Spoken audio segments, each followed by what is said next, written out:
But let's first get into what I mean by digestive issues, because the more I learn about this, the more I realize that people don't really understand what gut health and digestive issues could mean.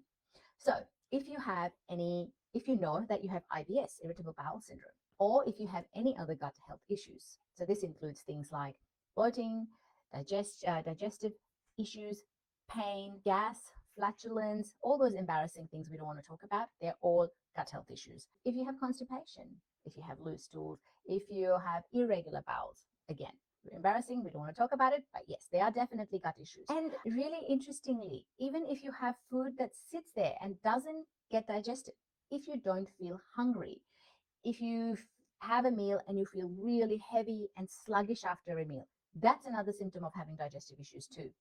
These are the more common and obvious ones that we know of. They're the ones that we can look at, or when we have them or we feel them, we go, oh, maybe I have something going on in the gut.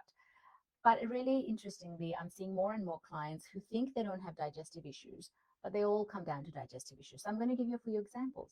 So not being able to sleep properly or having irregular sleep.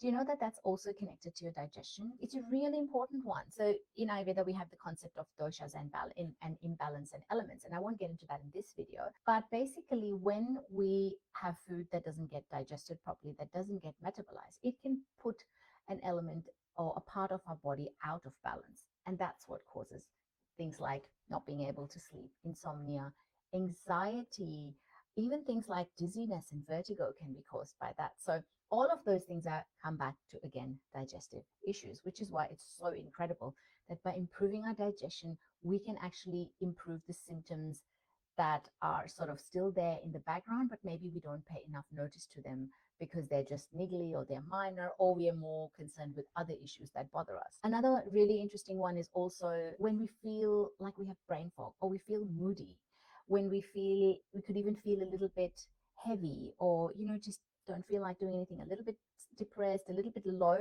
That's also connected to the gut. Isn't it amazing? The gut-brain connection is real. If you know about it, put a hashtag gut brain. If you don't know about it, I highly encourage you to look it up because it's incredible. It is a real thing, and it's amazing because Ayurveda has known about it for thousands of years, and everything in Ayurveda is designed around gut health. That's the first thing I look at when I work one-on-one with my clients, is to see what's happening with the gut health. How is the food being digested? What's happening with it?